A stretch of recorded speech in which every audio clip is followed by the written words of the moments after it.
Antyodaya card धारकों को भी मिलेगा आयुष्मान योजना का लाभ। 26 जुलाई से बनेंगे छूटे लाभार्थियों के गोल्डन कार्ड। उत्तर प्रदेश सरकार के द्वारा अंत्योदय कार्ड धारकों को भी इस योजना में शामिल किया गया है, जिससे अब इन कार्ड धारकों को भी आयुष्मान योजना का लाभ मिल सकेगा, जिसके अंतर्गत 5 लाख रुपए की चिकित्सा सेवा सरकार की तरफ से दी जाएगी। जानकारी के मुताबिक प्रदेश के 40 लाख से अधिक अंत्योदय राशन कार्ड धारकों को सरकार प्रति परिवार प्रति वर्ष 5 लाख रुपए तक की निःशुल्क चिकित्सा सुविधा उपलब्ध कराएगी। रिटायर्ड कर्मचारियों के लिए खुशखबरी, मंत्रालय ने जारी किया ये आदेश। बीते 14 जुलाई को केंद्रीय कैबिनेट ने रिटायर्ड कर्मचारियों को मिलने वाली महंगाई राहत यानी डीआर को बढ़ाने की मंजूरी दी थी। अब इस फैसले पर अमल करते हुए पेंशन एवं पेंशनभोगी कल्याण विभाग ने आदेश जारी कर दिया है। इसका लाभ करीब 63 लाख पेंशन भोगियों को मिलने की उम्मीद है। किन रिटायर्ड कर्मचारियों को फायदा होगा, आइए जानते हैं। विभाग की ओर से दी गई जानकारी के मुताबिक केंद्र सरकार के पेंशन भोगियों और पारिवारिक पेंशन भोगियों, सशस्त्र बलों, अखिल भारतीय सेवाओं और रेलवे के पेंशन भोगियों, पारिवारिक पेंशन भोगियों सहित दी जाने वाली महंगाई राहत को बढ़ाने का आदेश जारी कर दिया गया है। पेंशन भोगियों को महंगाई राहत 28% की दर से मिलेगी। नोएडा, लखनऊ और मेरठ से स्टार्टअप के लिए बनेगी विशेष योजना। जानिए क्या है रोजगार के लिए सीएम योगी का प्लान। प्रदेश में स्टार्टअप को लेकर नोएडा, ग्रेटर नोएडा, लखनऊ, मेरठ आदि शहरों में विशेष योजना शुरू होगी। इस प्रदेश को हर साल प्रत्यक्ष विदेशी निवेश का बड़ा हिस्सा भी मिलेगा। इसके साथ ही प्रदेश के विभिन्न शहरों से निकलने वाले इंजीनियर और प्रबंधन की डिग्री लेने वाले छात्रों को नौकरी भी मिलेगी। स्टार्टअप को लेकर जेवर विधायक गुरुवार को मुख्यमंत्री योगी आदित्यनाथ से मिले। इस भेंट में मुख्यमंत्री ने विस्तृत योजना बनाने के लिए कहा है।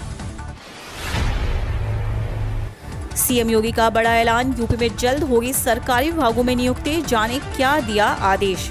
मुख्यमंत्री योगी आदित्यनाथ ने एक बड़ा निर्णय लेते हुए पुलिस विभाग समेत सभी विभागों में खेल कोटा बहाल करने का ऐलान किया। उन्होंने कहा कि इन सभी विभागों में पद सृजित कर योग्य खिलाड़ियों व एथलीटों को नियुक्ति की जाएगी। इसके लिए विस्तृत कार्ययोजना तैयार कर प्रस्तुत की जाए। मुख्यमंत्री की ओर से खिलाड़ियों को यह बड़ा तोहफा माना जा रहा है। मुख्यमंत्री ने टीम 9 की बैठक में ये निर्देश दिए। उन्होंने कहा कि यूपी पुलिस दुनिया के विशालतम पुलिस बल में से एक है। इसमें खेल कोटा के तहत प्रतिभावान खिलाड़ियों को लिया जाना उपयोगी होगा। अब इसके लिए भर्ती जल्द शुरू करवाई जाए। यूपी बोर्ड के 56 लाख छात्रों का जल्द खत्म होगा रिजल्ट का इंतजार। यूपी बोर्ड के 56 लाख छात्रों का रिजल्ट को लेकर चल रहा इंतजार जल्द खत्म होगा।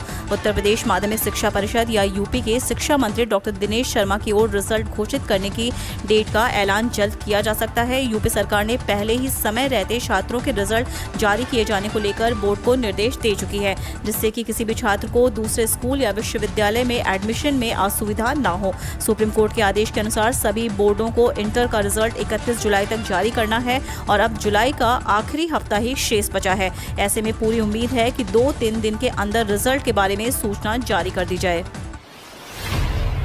यूपी चुनाव में ओवैसी की शर्त, अखिलेश मुस्लिम को बनाएं डिप्टी सीएम तो हो सकता है एसपी एआईएमआईएम का गठबंधन।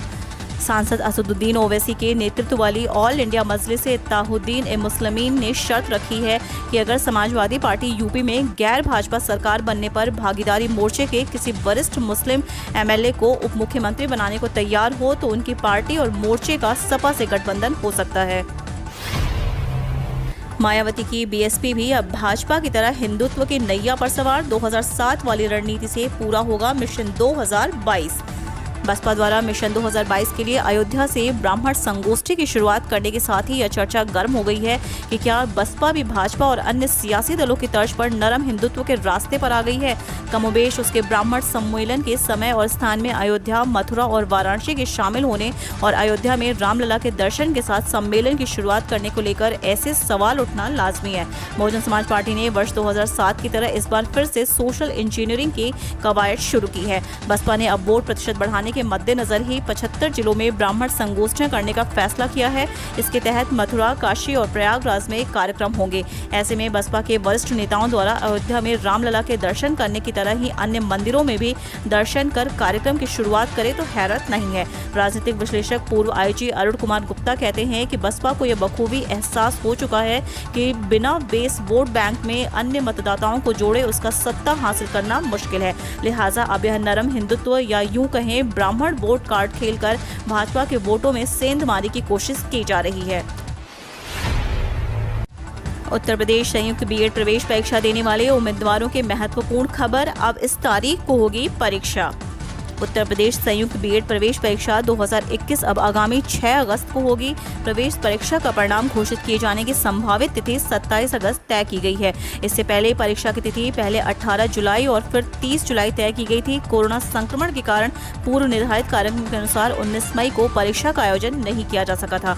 शासन ने लखनऊ विश्वविद्यालय की तरफ से भेजे गए संशोधित परीक्षा कार्यक्रम को मंजूरी दे दी है। शुक्रवार को प्रमुख सचिव उच्च शिक्षा सुभाष चंद्र शर्मा की तरफ से इस संबंध में आदेश जारी किया गया। प्रवेश परीक्षा का आयोजन लखनऊ विश्वविद्यालय द्वारा किया जाएगा। शासनादेश में कहा गया है कि लखनऊ विश्वविद्यालय की तरफ से भेजे गए संशोधित परीक्षा कार्यक्रमों को अनुमति दी जाती है। परीक्षा के आयोजन के संबंध में पूर्व में 17 जून को जारी पत्र की शर्तें यथावत रहेंगी। पूर्व मुख्यमंत्री कल्याण सिंह की हालत स्थिर, तबीयत में कोई सुधार नहीं। संक्रमण की वजह से लखनऊ के संजय गांधी आयुर्विज्ञान संस्थान में भर्ती उत्तर प्रदेश के पूर्व मुख्यमंत्री कल्याण सिंह अब भी लाइफ सेविंग सपोर्ट सिस्टम पर हैं और उनकी सेहत में कोई बदलाव नहीं आया है।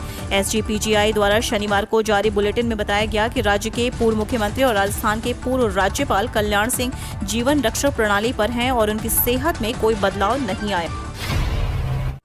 2 दिन बाद यूपी में फिर झमाझम बारिश, आज भी कई इलाकों में बूंदाबांदी के आसार। 26 व 27 जुलाई को प्रदेश के विभिन्न अंचलों में फिर बारिश के आसार बन रहे हैं। 24 व 25 जुलाई को राज्य के अलग अलग हिस्सों में कहीं गरज चमक के साथ बौछारें तो कहीं हल्की से सामान्य बारिश का सिलसिला जारी रहेगा। मौसम विभाग के निदेशक जेपी गुप्ता के अनुसार बीते 24 घंटे के दौरान प्रदेश में मानसून सक्रिय रहा। इस दौरान पूरे राज्य में कहीं हल्की तो कहीं सामान्य बारिश हुई और कहीं कहीं गरज चमक के साथ बौछारें पड़ी। इस अवधि में सबसे अधिक 6 सेंटीमीटर बारिश झांसी में दर्ज की गई। इसके अलावा मैनपुरी, शिकोहाबाद, शाहजहांपुर के तिलहर में 5-5, झांसी के मऊ रानीपुर, मैनपुरी के भोगांव में 4-4, रायबरेली के डलमऊ, बहराइच के नानापारा, कन्नौज के छिबरामऊ, एटा, बरेली के नवाबगंज, ललितपुर, शाहजहांपुर, खीरी की मोहम्मदी, बहराइच, अंबेडकर नगर के अकबरपुर, सीतापुर के महमूदाबाद, हमीरपुर, अलीगढ़ के इगलास, हमीरपुर के राठ, शाहजहांपुर के जलालाबाद, पीलीभीत के बिसलपुर, जालौन में 2-2 सेंटीमीटर बारिश दर्ज की गई। इस बदली बारिश की वजह से बरेली, कानपुर, मेरठ, आगरा सहित कई मंडलों में दिन के तापमान में गिरावट दर्ज की गई।